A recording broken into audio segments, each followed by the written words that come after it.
بسم اللہ الرحمن الرحیم یاسین والقرآن الحکیم انک لمن المرسلین علی صراط مستقیم تنزیل العزیز الرحیم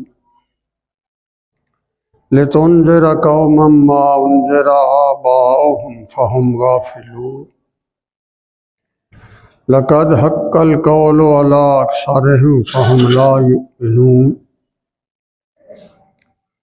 إنا جعلنا في أعناقهم أغلالا فهي إلى الأذقان فهم مقمحون اللهم سبحانك لا علم لنا إلا ما علمتنا إنك أنت العليم الحكيم رب اشرح لي صدري ويسر لي أمري واحلل عقدة من لساني يفقهوا قولي رب زدني علما یا رب صلی وسلم دائما ابدا علی حبیبک خیر الخلق کلہم۔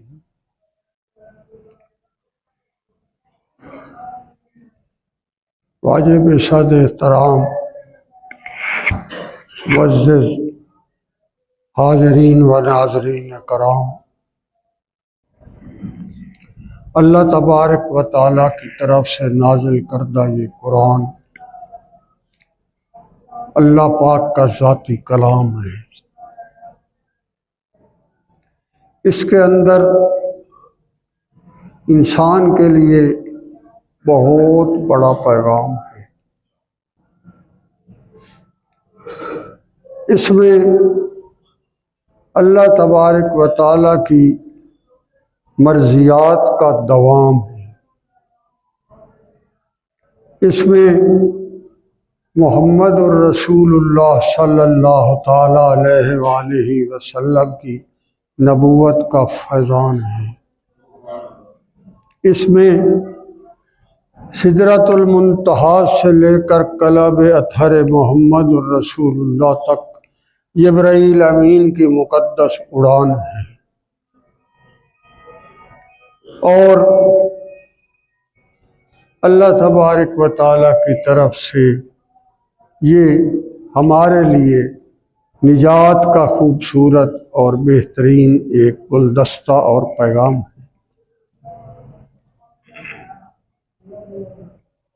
علماء نے فرمایا ہے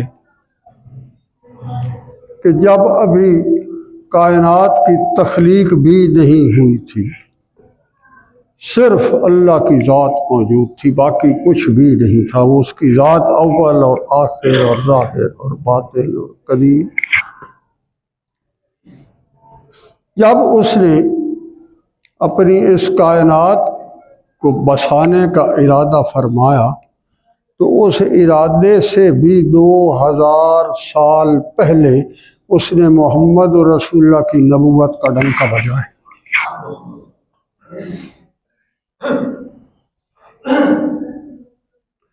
وہ اس نے ایسا عجیب انداز اپنایا، ساری کائنات میں صرف وہی ایک تھا اور کچھ بھی نہیں تھا۔ اس نے جب ساری کائنات کی تخلیق کا ارادہ فرمایا تو اس سے بھی 2000 سال پہلے اس نے محمد رسول اللہ کی نبوت کا اعلان فرمایا۔ پتہ کیوں؟ کہ جب وہ کائنات کی تخلیق فرمائے گا تو اس کی کائنات کے پیدا کردہ ہر ذرے میں محمد رسول اللہ کی نبوت کے فیضان کا پیغام نور اور موجود ہوگا۔ عجیب انداز ہے اس کا۔ اور پھر یہ جو قرآن ہے یہ اللہ تبارک و تعالیٰ کی ذات کے علوم کا ایک گلدستہ ہے، جو اس کی ذاتی علوم ہے۔ ان علوم کی جو اندر نور اور عجیب و غریب قسم کے اللہ کے انوارات اور انعامات اور خوبصورت ترین پیغامات کا ایک گلدستہ ہے، وہ کہتا ہے کہ یہ میرا انسانیت کے لیے اس سے بڑے انعام کا کوئی تصور نہیں۔ اس نے اس قرآن کو اور محمد رسول اللہ صلی اللہ علیہ وسلم کی نبوت کے فیضان کو ایسا جوڑا ہے کہ جب یہ قرآن آیا تو اس نے محمد بن عبداللہ کو محمد رسول اللہ کر دکھایا۔ جب تک قرآن نازل نہیں ہوا تھا تو لوگ آپ صلی اللہ علیہ وسلم کو محمد بن عبداللہ کے نام سے جانتے تھے نا،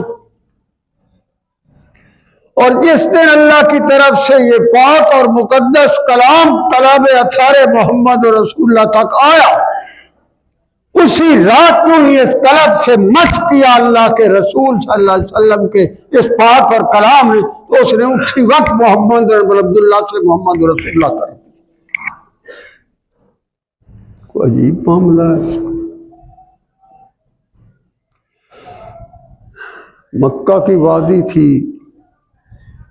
رات کی تنہائیاں تھیں،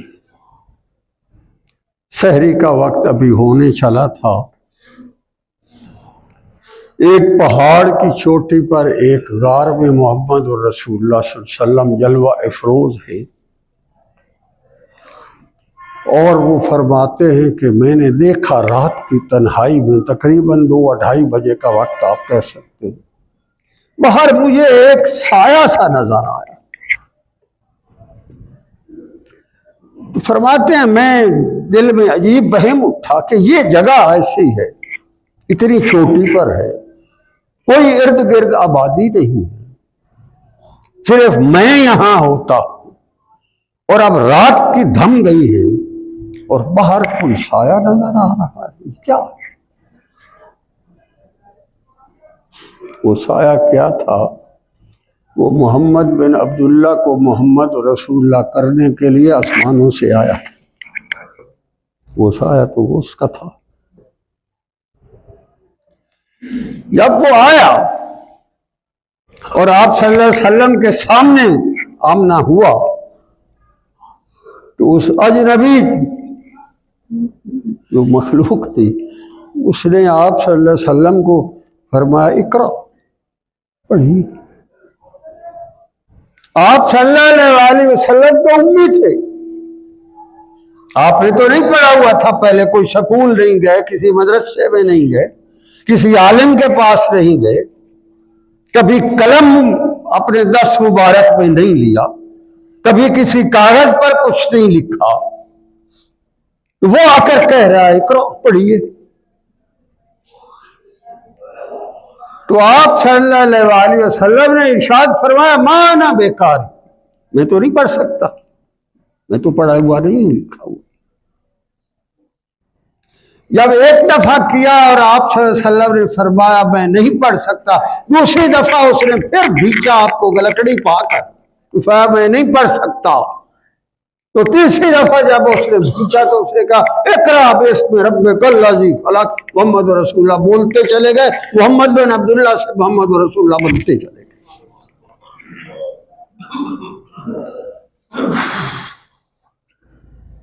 یہ جو سورت یاسین کی ابتدا میں نے کی ہے، اس سورت کے بارے میں آپ صلی اللہ علیہ وسلم کی عجیب و غریب احادیث، شاید فرمایا ہر چیز کا کوئی نہ کوئی دل یا مرکز ہوتا ہے، تو قرآن کریم کا جو دل ہے وہ سورت یاسین۔ اسی طرح ارشاد فرمایا جو سورت بقرہ ہے یہ قرآن شریف کی کوہان ہے، جیسے چوٹی، اور سورت یاسین جو ہے یہ قرآن کریم کا دل ہے۔ اور عجیب بات یہ ہے کہ فرمایا جو یہ سورت رات کو پڑھ کر سوتا ہے، اگر اس دوران اس کی موت آ جائے تو پھر اللہ تبارک اس سورت کی برکت سے اسے بخش دیتا۔ یہ تو کوئی عجیب سورت ہے۔ آپ صلی اللہ علیہ وسلم نے فرمایا اگر تمہیں کوئی زندگی کی تکلیف ہو، کوئی پریشانی نے مبتلا کر رکھا ہو، کوئی تمہارے لیے مشکل آ گئی، کسی مصیبت میں پڑ گئے ہو، تو دل کی اتھاہ گہرائیوں سے سورۃ یاسین کی تلاوت کر دو، تیری ساری مشکلوں کو آسان کر دو۔ یہ بھی حدیث مبارک۔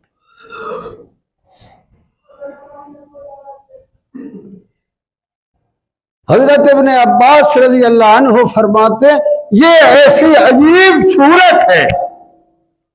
کہ اگر کوئی دل کے ساتھ اس کو صبح پڑھ لے تو شام تک اس کا دل خوش رہے گا، اسے کوئی پریشانی نہیں ہوگی، اور جو رات کو پڑھ کر سو جائے اور اگر اس کی زندگی ختم ہو جائے اور وہ اللہ کے حضور چلا جائے، یہ صورت ساتھ جائے گی اور اس کو بخشوا کر دم۔ عجیب بات ہے بھائی۔ اور اس کی ابتدا فرما رہا یاسین، دو لفظ یا اور سین۔ حضرت عبداللہ بن عباس رضی اللہ عنہ فرماتے ہیں یہ جو دو لفظ ہیں نا یاسین کے، پہلے دو لفظ سورۃ یاسین کے، فرمایا یا اور سین جو ہے یہ دو ایسے لفظ ہیں کہ اگر ان کے معنی کی گہرائی میں انسان ڈوبتا چلا جائے، وہ ساری زندگی اس کے معنی پر غور کرتا رہے، اس کے معنی ختم نہیں ہوگے، بندے کی روح ختم ہوگی۔ اور جو زبان سے یہ نکالتا ہے یاسین، اللہ جانے کیا کیا خزانے اس کے دل پر آ جاتے۔ ہم تو پڑھتے جو نہیں، ہم تو طوطے جو ہیں نا، ہم تو طوطوں کی طرح پڑھتے۔ تو اللہ فرماتا ہے کہ سورت کے بڑے بڑے نام ہیں۔ فرمایا انجیل جو کتاب نازل ہوئی ہے قرآن کریم سے پہلے، اس انجیل کے اندر جو سورت یاسین کا نام آیا ہے وہ مطمئنہ، یعنی تیری زندگی کے اندر جتنے بھی پریشانیاں اونچ نیچ، مصائب، ابتلائیں، مشکلیں،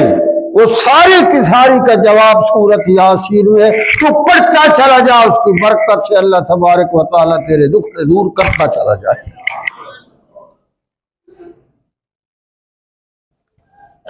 تو یاسین کے بعد وہ کہتا ہے قسم اٹھا جاتا ہے۔ دو لفظ پہلے جو سورت یاسین کے یا اور سین، ان کے اندر جو گہرائیاں ہیں، جو اللہ کی طرف سے انعامات ہیں، جو پیغامات ہیں، جو ثمرات ہیں، جو انسانیت کے لیے خزانے ہیں، عبداللہ بن عباس رضی اللہ عنہ نے فرمایا وہ اتنے ہیں ان دو لفظوں میں کہ اس کی نہ کوئی ابتدا ہے نہ کوئی انتہا ہے۔ آپ صرف یہی یاسین یاسین یاسین پڑھتے رہیں، آپ کے دل کے اندر اللہ کے نور کی برسات برستی رہے۔ اور اس سے اگلی بات بڑی عجیب ہے، قرآن کی قسم ہی کھا گیا، یاسین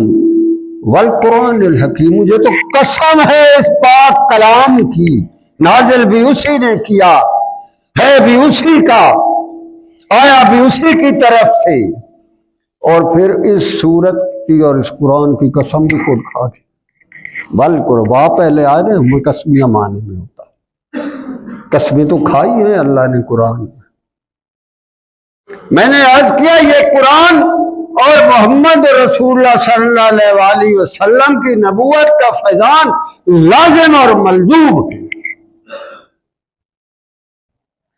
یہاں وہ اپنے پاک قرآن کی قسم کھا رہا ہے، اور ایک جگہ اس نے محمد رسول اللہ کی قسم زندگی کی کھائی ہے۔ لا عمرک، میرے محمد آپ کی زندگی کی قسم مجھے۔ یہاں قرآن کی قسم ہے اور وہاں صاحب قرآن کی قسم ہے، اور جو اس قرآن کے ساتھ جڑ جاتا ہے اور محمد رسول اللہ کی نبوت کے فیضان کو اپنی زندگی کا حاصل بنا لیتا ہے، اللہ کہتا ہے مجھے قسم ہے ان دونوں کی، میں اس کے لیے اپنی دنیا جہان کی نعمتوں کے انبار بھروا لیتا ہوں۔ یہ تو ایک لفظ ہے نا یاسین، دو لفظوں کا مجموعہ ہے۔ تو سارا قرآن جس کے زندگی میں داخل ہو جائے وہ اسی کا ہو جائے، اسی کی بات کے آگے سر نگم ہو جائے، تو اللہ نے تو قسم کھا لی ہے۔ والقرآن الحکیم فرمایا ہے اس کے اندر اتنی حکمتیں ہیں۔ قرآن الحکیم، حکیم تو اس کی اپنی صفت ہے بھائی۔ حکیم لفظ جو ہے یہ حکمتوں والا، وہ تو اس کی اپنی قرآن کی کہ نہیں، اس کی اللہ کی ذات کی صفت ہے، اور وہ قرآن کے ساتھ منسوب کر لے قرآن الحکیم۔ وہاں جتنی بھی حکمتیں ہیں میرے پاس اس کی تو انتہا نہیں ہے،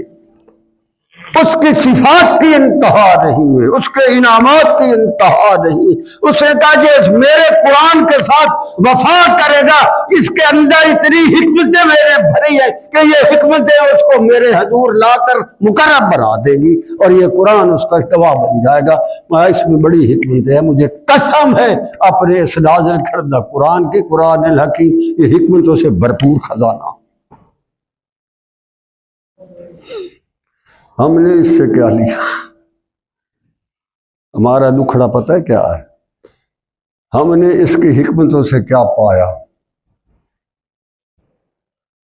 یہی بس اس کے ختم کروا کے تو مٹھائیاں کھاتے تھے دیگاں پکا کے، بس فارغ۔ ہم نے اس سے کیا پایا؟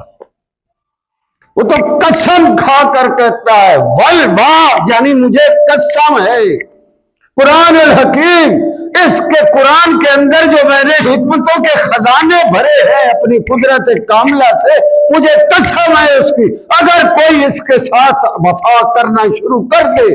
تو ہم اپنے خزانوں کے دروازے اس کے لیے کھولتے چلے جاتے،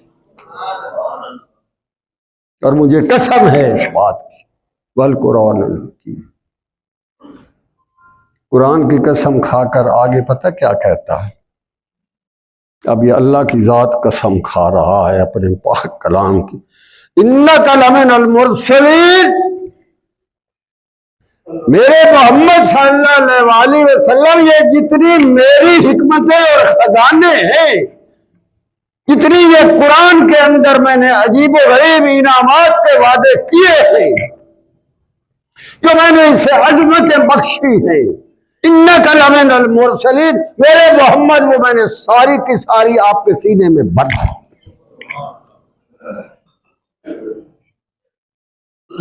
انک لمن المرسلین، پہلے قرآن کی قسم کھائی اور ساتھ ہی کہا انک لمن المرسلین، میرے محمد صلی اللہ علیہ وسلم آپ میرے رسول ہیں۔ اور بعض علماء نے کہا ہے یہ کائنات کی تخلیق سے 2000 سال پہلے کا اعلان ہے۔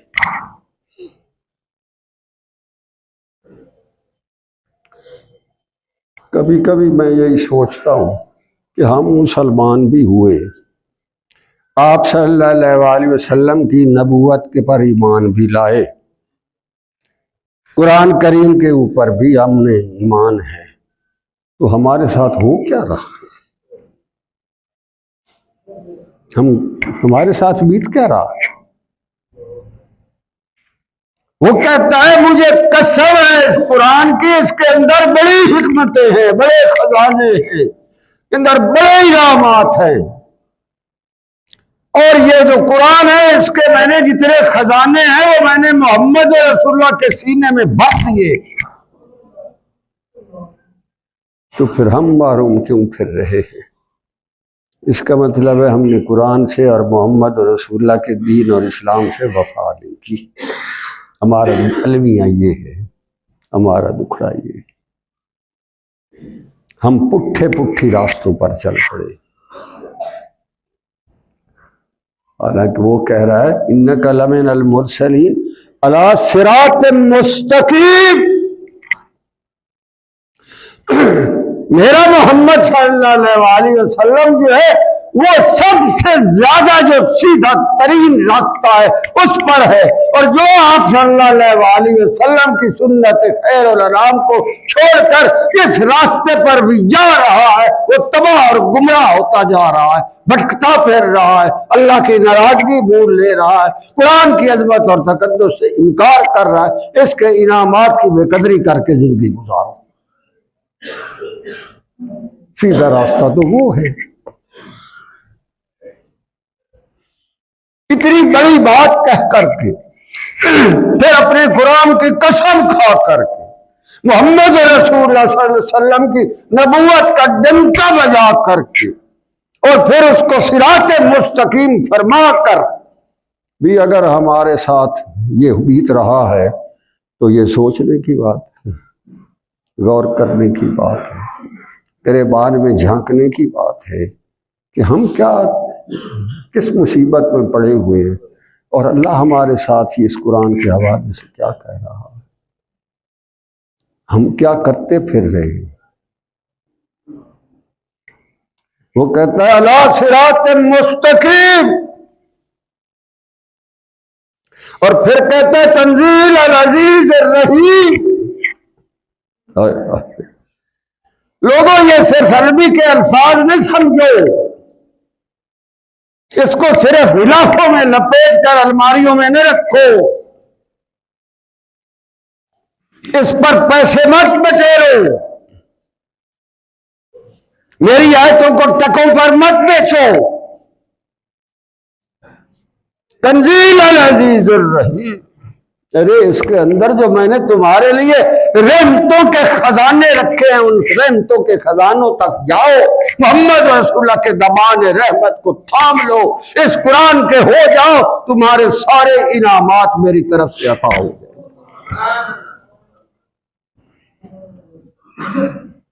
عزیز الرحیم۔ اور پھر فرمایا سبحان اللہ لِتُنذِرَ قَوْمًا مَّا أُنذِرَ آبَاؤُهُمْ فَهُمْ غَافِلُونَ۔ فرمایا میرے محمد صلی اللہ علیہ وسلم، جو میں نے آپ پر قرآن نازل فرمایا ہے، اس کی برکتیں لوگوں کو بتاؤ، لوگوں کو سمجھاؤ، لوگوں کو ڈراؤ، اور جو ان کے آباء و اجداد پہلے گمراہی اور غلاوت اور غفلت کی نیندیں سو رہے ہیں قبروں میں، انہیں بتاؤ کہ تمہارے آباء و اجداد نے اگر اس سے وفا نہیں کی تو وہ بہت بڑی غلطی کر گئے ہیں، اور اب تم اپنے آباء و اجداد والی غلطیوں کو نہ دہراؤ، قرآن کی عظمت اور تقدس کے سائے میں آؤ، اور محمد رسول اللہ کی نبوت کے سائبان کے ٹھنڈے سائے کے نیچے آ جاؤ، تمہارے سارے دکھ دور کر دے گا، یہ میرا نازل کرتا ہے تنزیل العزیز الرحیم، میرے پاس ساری طاقت ہے، میں اپنی ساری طاقت کے بل بوتے پر تمہارے انعامات کی برسات برسا۔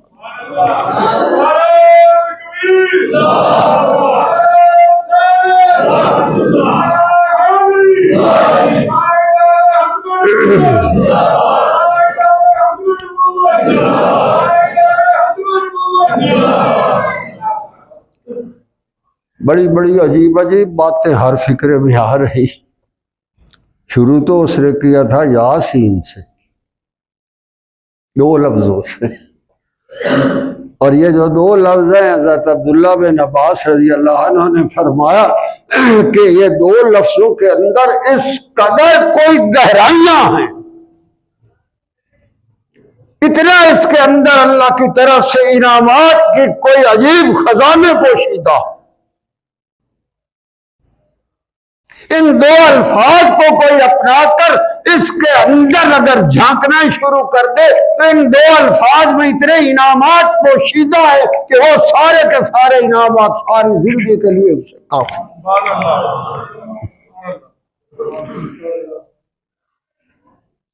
ابی ہریرہ رضی اللہ تعالی عنہ کہتے ہیں یہ اللہ کے نام ہے،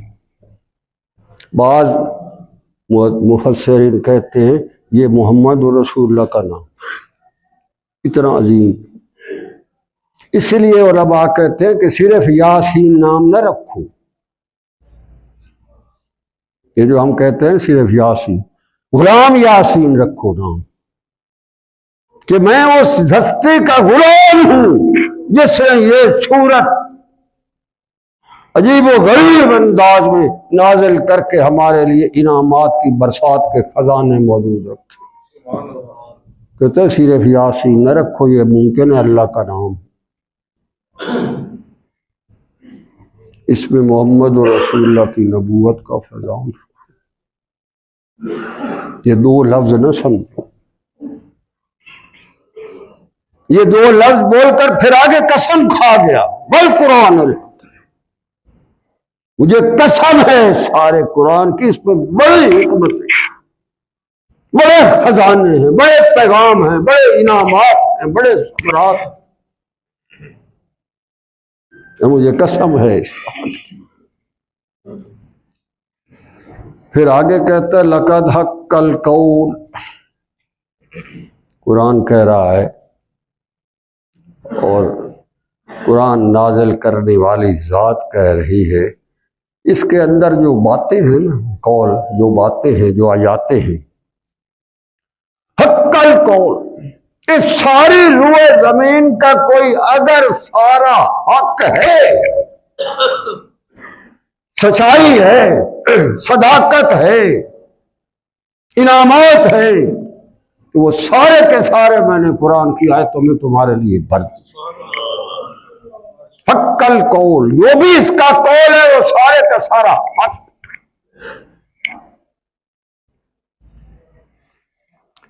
اور پھر الا اکثرہم فہم لا یؤمنون ہے۔ افسوس کا مقام تو یہ ہے کہ اکثریت بندوں کی اس کے بارے میں جانتے ہی کچھ نہیں۔ ارے قرآن کے اندر کی حکمتیں اور خزانے تو وہ بتائے گا جس کے اوپر قرآن کی نور کی برسات برستی ہے، وہ تو کوئی درویش بتائے گا۔ چکوں پر بکنے والا تجھے کیا قرآن کی اہمیت سمجھائے گا؟ اور اللہ فرما رہا ہے کہ یہ باتیں ساری حق ہے، لقد حق القول، جس بات پر وہ قسم کھا کے آگے بتا رہا ہے، کہتا ہے یہ سارے کا سارا قرآن جو ہے حکمتوں سے بھرپور ہے، اور جس پر میں نے نازل کیا ہے انک لمن المرسلین، اس کو ہم نے انسانیت کے لیے سارے خزانے دے کر اس کے سینے میں بھر کر اس کو نازل کیا۔ سبحان اللہ۔ ارے ادھر آؤ، وہ بلا رہا ہے، کہتا ہے ادھر آؤ، علی صراط مستقیم، سیدھا راستہ یہی ہے جدھر میرا محمد صلی اللہ علیہ وسلم تمہیں لے جانا چاہتا، جدھر اللہ فرمانا چاہتا۔ کہتا ہے تنزیل العزیز الرحیم، یہ میرا نازل کردہ ہے، جو میرے اس قرآن کے ساتھ وفا کرے گا، محمد رسول اللہ کی سنت خیر الانام کو اپنی زندگی کا اوڑھنا بچھونا اور سر کا تاج بنائے گا، وہ کہتا ہے تنزیل العزیز الرحیم، میری طرف سے رحمتوں کے پہاڑ اس پر میں دے دوں۔ آپ صلی اللہ علیہ وسلم نے ایک دفعہ مسجد نبوی میں فرمایا تھا، لوگوں اگر میں چاہوں تو جب میں مدینہ شریف کی گلیوں میں چلوں تو مدینہ شریف کے ارد گرد کے سارے پہاڑ سونے کے بن کر میرے ساتھ ساتھ چلیں۔ اگر سونے ہی لینا چاہتے ہو، تمہاری زندگی کا مقصد سونے ہے، تو پھر وہ سونا محمد رسول اللہ کی نبوت کی برکات اور خیرات سے جا کر لو، تم سونا کافروں سے کیوں لیتے؟ جب آپ صلی اللہ علیہ وسلم نے فرمایا تو پھر ظاہر ہے اگر وہ چاہے تو جو سونے کے پہاڑ بن کر وہ آپ صلی اللہ علیہ وسلم کے ساتھ چلے، اگر وہ فیضان نظر تجھے عطا ہو گئی تو پھر سونے تجھے بھول جاؤ گے، پھر یہاں کے سونوں پر تیری تک نہیں پڑے گی۔ پھر اللہ فرمایا کہ ہم آپ کو وہاں جب بلائیں گے اور محمد رسول اللہ کے ساتھ جنت میں لے جائیں گے تو وہاں جو ہم نے تیرے لیے زیور تیار کر رکھے ہیں، ان زیوروں کی چمک تجھے بتا دے گی محمد رسول اللہ کی وفاؤں کا کیا انعام ہے۔ تیرے وہاں بھی اس نے سونے کے زیور رکھے ہوئے ہیں، چاندیوں کے بھی رکھے ہوئے، کنگن تیار کر کے اس نے رکھے ہوئے، اصحاب اسفر کی جمع کنگن۔ حدیث مبارکہ ہے کہ جب جنتی پل صراط سے گزر جائیں گے، آگے جنت کے دروازوں پر کھڑے ہوں گے، دروازے ابھی بند ہوں گے، وہ ادھر ادھر دیکھیں گے، بھئی اب پل صراط سے بھی ہم گزر آئے، جنت کے دروازوں تک بھی پہنچ گئے، تو ابھی یہ دروازے بند کیوں ہیں؟ جب ادھر ادھر دیکھیں گے تو اعلان ہوگا جنتیوں کے لیے کہ گھبراؤ مت، یہ ابھی کھلنے والے ہیں، صرف انتظار ہے محمد اور رسول اللہ کی سواری کا۔ لبیک یا رسول اللہ، لبیک یا رسول اللہ، لبیک یا رسول اللہ۔ آپ صلی اللہ علیہ وآلہ وسلم نے فرمایا جب میں جنت کے دروازوں پر آؤں گا اور میں قدم اندر رکھنے لگوں گا تو جو میرے وفادار ہوں گے، میرے محبتی ہوں گے، میرے دین کی عظمت اور تقدس کے پاسبان ہوں گے، جو درویش حق ہوں گے، جب میرا قدم پڑے گا 70,000 ایسے بندوں کے قدم میرے ساتھ چلنا چاہیے۔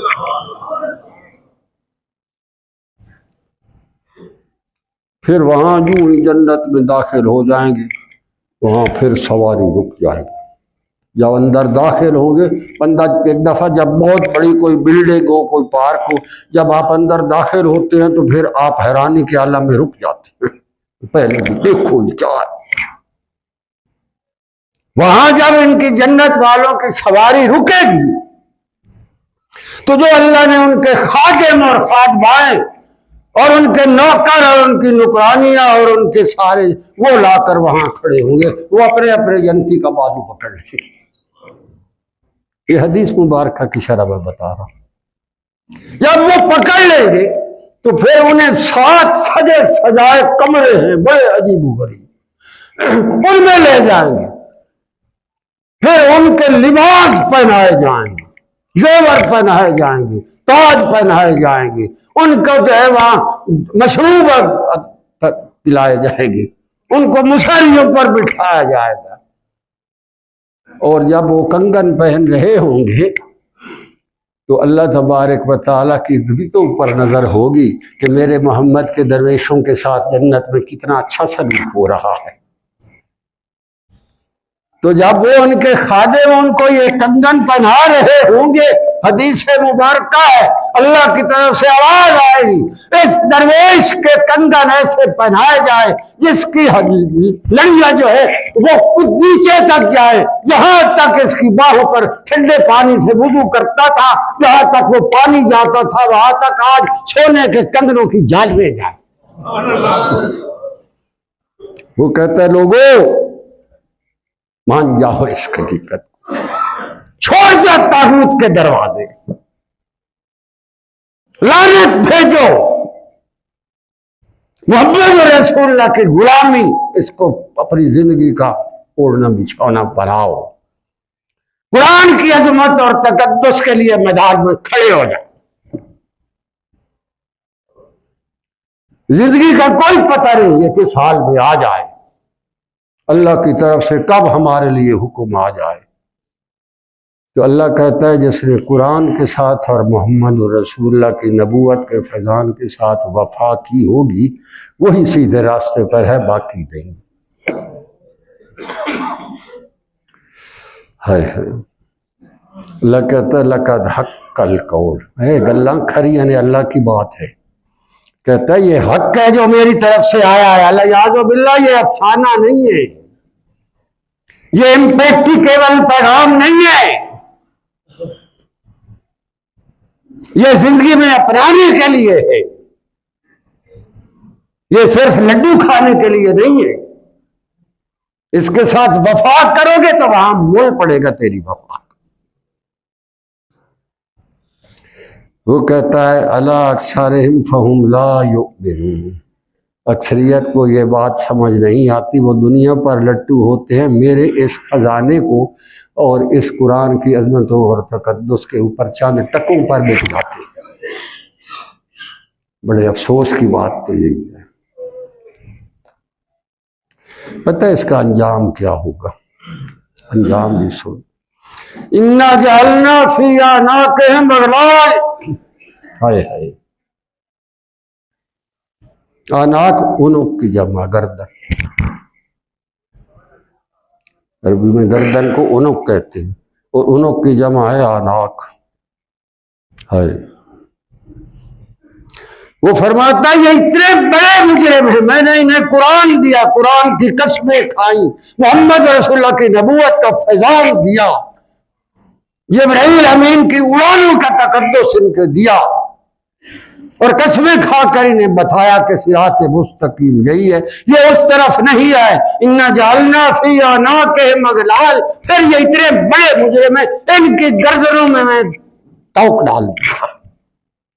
اغلال غل کی جمع ہے، بہت بڑا جرم ہے۔ اللہ کے دین کی عظمت اور تقدس کے اوپر سمجھوتے کرنا، تعویلیں نکالنا اور اس کو چھوڑ کر کافرانہ پلید طاغوتی نظام کے گن گانا، اس سے بڑا جرم اللہ کے نزدیک اور کوئی نہیں ہو سکتا۔ نجعلنا فی اعناقہم اغلال، جو توق ہے نا، ان توق کی آگے بڑی عجیب بات ہے، جو گردن کے اندر جو توق ڈالا جائے گا نا، فہی علی الاذقان فہم مقمحون، جیسے اتنے سخت اور ٹائٹ وہ توق ڈالا جائے گا، ان کے منہ اوپر کی طرف اٹھ جائیں گے، جیسے اتنا بڑا توق ہو، آپ تصور میں لائے لوہے کا توق جہنم کے انگاروں سے دیکھتا ہوا ہوگا، جب وہ کسی کی گردن میں ڈالا جائے گا، اس کی گردن ایسی ہو کہ سر الجھ جائیں گے، اوپر کی طرف اٹھے ہوئے سر ہوں گے، ان کی توق جو ہے ان کے اندر، ان کو گردن کو اپنی جگہ پر نہیں رہنے دے گا۔ کہتا ہے یہ بھی پھر آئے، کر لو تم طاغوت کے ساتھ یاریاں، کافروں کے ساتھ محبتوں کی پیگیں بڑھا لو تم، میرے محمد صلی اللہ علیہ وسلم کی نبوت کے فیضان کو پس پوش ڈالنے والے، قرآن کی عظمت اور تقدس پر تنقیدیں کرنے والوں، سنت خیر الانام کے مذاق اڑانے والوں، توبہ کرو، باز آؤ، ڈر جاؤ، اللہ کے حضور حاضری کا لمحہ بڑا سخت۔ وہ کہتا ہے اگر میرے غضب کے شکار ہوئے، انا جعلنا فی اعناقہم اغلال، میں نے تمہاری گردنوں میں توق ڈال دی، اور اس کے عذاب کی ابتدا یہی ہے، ہمیں کافرانہ پلید طاغوتی نظام کا توق اس وقت بھی پوری قوم کے گلے میں ہے، جس سے ان کے سر اوپر کیے ہوئے سمجھ نہیں آتی ہمارے ساتھ ہو کیا رہا۔ یہ وہ گردن پر توق ہے عذاب کا ابتدا، جس کو کچھ سمجھ نہیں آ رہی ہمارے ساتھ ہو کیا رہا ہے۔ فَإِذَا هِيَ عَلَى الْأَذْقَانِ فَهُمْ مُقْمَحُونَ، ان کی گردنوں سے اوپر سے سر جو ہے وہی ایسے ہوں گے، سر ہل نہیں سکے گا، اتنا سخت توق ہے۔ میرے بھائی اب فیصلہ تمہارا ہے کہ تم ادھر آتے ہو یا ادھر جاتے ہو۔ زندگی جا رہی ہے، کوئی پتہ نہیں کس وقت کسی کی باری آ جائے، اور جب اللہ کے حضور حاضری حق ہے، اس میں کوئی دوسری رائے نہیں۔ وہ کہتا ہے ایک آواز آئے گی اور قبریں جو ہیں وہ انسانوں کو اندر سے نکال کر باہر پھینکتی، اور عجیب بات ہے، آپ صلی اللہ علیہ وآلہ وسلم نے ارشاد فرمایا کئی لوگوں کی قبریں ایسی ہوں گی کہ یوں ہی وہ باہر نکلیں گے، ان کے آگے جنت کی سواریاں اونٹنیوں کی شکل میں ان کے اوپر سونے چاندی کے کاٹھیاں لگی ہوئی ہوں گی، وہ قبر کے باہر بیٹھی ہوں گی، یوں ہی وہ بندہ قبر پھٹے گی اور باہر آئے گا تو وہ ان کو ملائکہ اس اونٹنیوں پر بٹھا کر اڑاتے ہوئے اللہ کے حضور لے جائے۔ یا تو وہ رستہ ہے یا پھر یہ رستہ ہے جس پر ہم ٹھوکریں کھاتے پھر رہے ہیں۔ یہ باتیں اللہ کے قرآن کی ہیں، یہ غور کرنے کی ہیں۔ کل کو ہم نے اللہ کے حضور کھڑے ہو کر انہی باتوں کے حساب کتاب دینے ہیں،